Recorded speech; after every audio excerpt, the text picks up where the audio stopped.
సోనియా గాంధీ గారి వారసుడు రాహుల్ గాంధీ గారు 2004లో ఎంపీగా ఎన్నికైన 10 సంవత్సరాల అధికారంలో ఉంటే మొదటి 5 ఏళ్లు మంత్రి తీసుకోలే, రెండవ 5 ఏళ్లు ప్రధానమంత్రి తీసుకోలే, ప్రతిపక్షంలో 10 ఏళ్లు ఉంటే ప్రతిపక్ష నాయకుడిగా మల్లికార్జున్ ఖర్గే గారిని లేకపోతే బెంగాల్కు సంబంధించిన నాయకునికి ప్రతిపక్ష హోదా ఇచ్చిండు. కానీ 20 సంవత్సరాల తర్వాత 2024లో దేశము ప్రజాస్వామ్యము ప్రమాదంలో పడ్డది. రాజ్యాంగాన్ని మార్చాలని, రిజర్వేషన్లను రద్దు చేయాలని నరేంద్ర మోడీ కుట్ర చేస్తుంటే ఈనాడు ప్రతిపక్ష నాయకుడిగా రాహుల్ గాంధీ గారు బాధ్యత తీసుకున్నారు. మరి నేను అడుగుతున్న ప్రతిపక్ష నాయకుడిగా రాహుల్ గాంధీ గారు చేసిన నేరమేంది, ఘోరమేంది? మొట్టమొదట ఈరోజు ఒక నేపథ్యాన్ని చెప్పాలి. సిబిఎస్ఈ 10th ఇంటర్ పరీక్షా పత్రాలు గతంలో పేపర్లు దిద్దే విషయంలో జరిగిన అవకతవకలు, కుంభకోణాలకు 2019లో ఇక్కడ ఇంటర్మీడియట్ పరీక్షలు దిద్దిన గ్లోబరీనా సంస్థ, కేటీఆర్ బినామీ సంస్థ ఈడ ఇంటర్మీడియట్ 2019 పరీక్ష ఫలితాలలో అవకతవకలకు పాల్పడితే 27 మంది విద్యార్థులు ఆనాడు తెలంగాణలో ఆత్మహత్యలు చేసుకున్నారు. ఆ రోజు ప్రతిపక్ష నాయకుడిగా, పార్లమెంట్ సభ్యుడిగా ఆనాటి ప్రభుత్వం మీద కొట్లాడితే కోర్టులు ఆదేశాలు ఇచ్చినాయి గ్లోబరీనా సంస్థ మీద క్రిమినల్ కేసులు పెట్టి చర్యలు తీసుకోమని. కానీ కేటీఆర్ అయిన బినామీ సంస్థ, ఆయన చీకటి మిత్రులైన గ్లోబరీనా సంస్థ యజమానుల మీద క్రిమినల్ కేసులు పెట్టలేదు, అరెస్టులు చేసి జైలుకు పంపలేదు. వాళ్ళ మీద ఎలాంటి చర్యలు తీసుకోకపోను వాళ్ళు బ్రహ్మాండంగా పనిచేస్తుండ్రని వాళ్ళకి ఎక్స్పీరియన్స్ సర్టిఫికెట్ ఇచ్చిండు. ఈ సర్టిఫికెట్ను తీసుకొని 2023 డిసెంబర్ 7 నాడు మన ప్రభుత్వం వచ్చిన తర్వాత ఇక తెలంగాణలో పప్పులు ఉడకవు, నూకలు చెల్లవని గ్లోబరీనా సంస్థ పేరు మార్చుకొని కోఎంట్ పేరు మీద సిబిఎస్ఈ పరీక్షల ఫలితాలను డిజిటలైజ్ చేస్తామని, ఆ పరీక్షా ప్రశ్న పత్రాలను దిద్దుతామని ధర్మేంద్ర ప్రధాన్తో కేంద్ర ప్రభుత్వంతో ఒప్పందం చేసుకున్నారు. ఆ టెండర్లో కేవలం వాళ్ళకి సరిపోయే విధంగా, గ్లోబరీనా సంస్థకు సరిపోయే విధంగా నియమ నిబంధనలు పెట్టి సిబిఎస్ఈ పరీక్షలను దిద్దే కాంట్రాక్టు తీసుకొని అందులో అవకతవకలకు పాల్పడితే లక్షలాది మంది విద్యార్థుల భవిష్యత్తు గందరగోళం అయితే పరీక్షా పత్రాలను దిద్దింది రద్దు చేసి సిబిఎస్ఈ మళ్ళీ పరీక్షా పత్రాలను మళ్ళీ దిద్దాల్సిన పరిస్థితి. దాంతో చాలామంది విద్యార్థులు ఆత్మహత్యలు చేసుకున్నారు.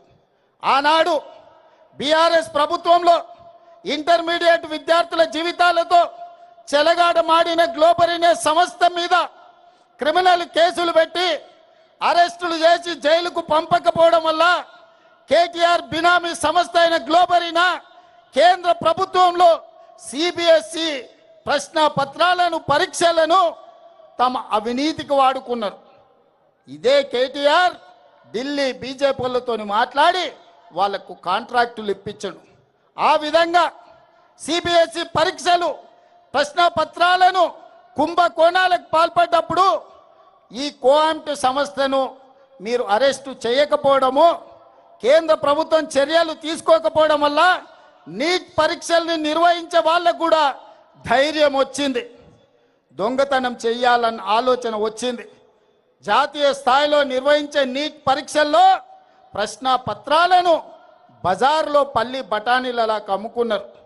రాజస్థాన్ కోటాలో, మధ్యప్రదేశ్లో, వివిధ ప్రాంతాలలో బీజేపీ ప్రభుత్వం ఉన్న రాష్ట్రాలలో నీట్ పరీక్షల ప్రశ్న పత్రాలను తెగనమ్ముకొని కోట్ల రూపాయలు సంపాదించుకున్నారు. అందుకే ఇవాళ వేలాది మంది విద్యార్థులు సిబిఎస్ఈలో జరిగిన అవకతవకలు, నీట్ పరీక్షల్లో జరిగిన అక్రమాలను చర్యలు తీసుకోవాలి, కేంద్ర మంత్రి ధర్మేంద్ర ప్రధాన్ను మంత్రివర్గం నుంచి బర్తరఫ్ చేయాలి అని ఢిల్లీ వీధుల్లో వేలాది మంది విద్యార్థులు కదం దొక్కిరు. తప్పు జరిగిన కేంద్ర ప్రభుత్వం, ప్రధానమంత్రి నరేంద్ర మోడీ ఈ దేశ ప్రజలకు క్షమాపణ చెప్పి ధర్మేంద్ర ప్రధాన్ను బర్తరఫ్ చేయాల్సింది వదిలేసి నిరసన తెలుపుతున్న వేలాది మంది విద్యార్థుల మీద లాఠీ చార్జ్ చేసి బాష్పవాయువు గోళాలను ప్రయోగించండు, తుపాకీ తూటాలను పేల్చాడు, వందలాది మంది విద్యార్థులను గాయపరిచిండు, తలకాయలు బగలగొట్టిండు, చేతులు విరగ్గొట్టిండు.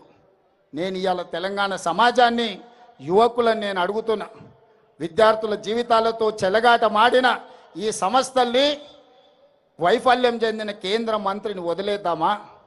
ప్రశ్నించినందుకు ప్రజల్ని పశువులలాగా చితకబాదిన కేంద్ర ప్రభుత్వాన్ని వదిలేద్దామా? అందుకే అందుకే అందుకే మన నాయకుడు రాహుల్ గాంధీ గారు ఇలా వదిలేస్తే కుదరదు.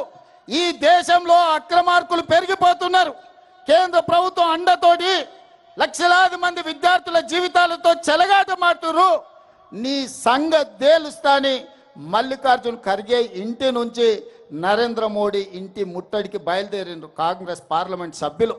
దానికి నాయకత్వం రాహుల్ గాంధీ గారు, ప్రియాంక గాంధీ గారు వహించారు. దౌర్జన్యం చేయలే, రాళ్ళు విసరలే, నరేంద్ర మోడీ ఇంటి మీద ఎలాంటి దాడులకు పాల్పడలే.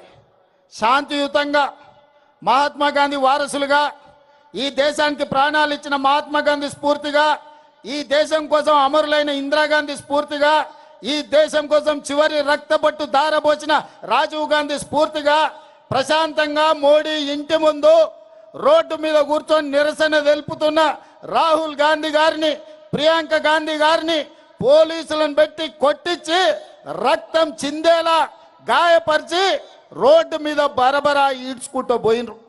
మరి యువకులారా, మన అందరం చూసుకుంటూ కూర్చుందామా? నరేంద్ర మోడీని శిక్షిద్దామా? ఒక్కసారి ఆలోచన చేయండి.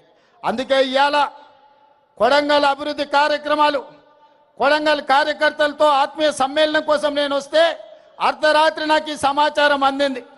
అర్ధరాత్రి అప్పటికప్పుడు ఈ విధంగా వదిలేస్తే బీజేపీ పెట్టరేగిపోతుంది, పాశవిక దాడులకు పాల్పడుతుంది. ఖచ్చితంగా కొడంగల్ చౌరస్తా అంబేద్కర్ సాక్షిగా నరేంద్ర మోడీ గుండెలు అదిరేలా నినదించాలని ఇవాళ మిట్ట మధ్యాహ్నం ఎర్రటెండల మనం వేలాదిగా ఇక్కడ మనం జమైనం. అందుకే ఈరోజు జంతర్ మంతర్లో నిరసన తెలుపుతున్న విద్యార్థులకు అండగా కొడంగల్ నుంచి మనం గలం వినిపిస్తున్నాం. రాహుల్ గాంధీ, ప్రియాంక గాంధీ గారి మీద జరిగిన దాడిని ఈరోజు మనం తీవ్రంగా ఖండిస్తున్నాం. అందుకే మిత్రులారా, आज मैं एक बात साफ साफ कहना चाहता हूं, नरेंद्र मोदी जी, धर्मेंद्र प्रधान जी, हम पहली बार लाठी चार्ज नहीं देख रहे, गोली बारूद नहीं देख रहे। हम लोग कांग्रेस पार्टी 100 साल से गरीब जनता के लिए, इस देश युवता के लिए हम लड़ाई लड़ रहे। अंग्रेजों से हम लड़ाई किए, अंग्रेजों को हराए। आप कितना है? भारतीय जनता पार्टी का मतलब ब्रिटिश जनता पार्टी, सबको पता है। आप तो गाडसे का वारिस है, हम लोग गांधी जी का वारिस है। आज ये लड़ाई कांग्रेस बीजेपी का नहीं है, आज ये लड़ाई गांधी वारिस, गाडसे वारिसों का लड़ाई है। देखेंगे आने वाले चुनाव में कौन जीतेगा, कौन हारेगा। इसीलिए आज मैं साफ साफ बात कहना चाहता हूं, नरेंद्र धर्मेंद्र दोनों मिलके ये देश को लूटने के लिए कोशिश करे। हर किस हम कामयाबी नहीं होने देंगे। राहुल जी, प्रियंका जी, खरगे जी के नेतृत्व में सड़क से लेकर संसद तक हम लोग लड़ाई जारी रखेंगे, हम लोग लड़ाई करेंगे। आपको इस जंग में आपको हरा देंगे। मोदी जी, ये बच्चों के जीवन से, इस देश से आप खेल ले रहे। आप लोग झूठ बोलने से ये देश खामोश नहीं बैठने वाले। इसीलिए आज इस देश में सब जवान खड़ा होकर मोदी जी के खिलाफ लड़ने के लिए तैयार हो गए। हमारा मदद ये युवता को है। कांग्रेस पार्टी ये नौजवानों के साथ मोदी के खिलाफ लड़ने वाले हैं आने वाले दिनों में।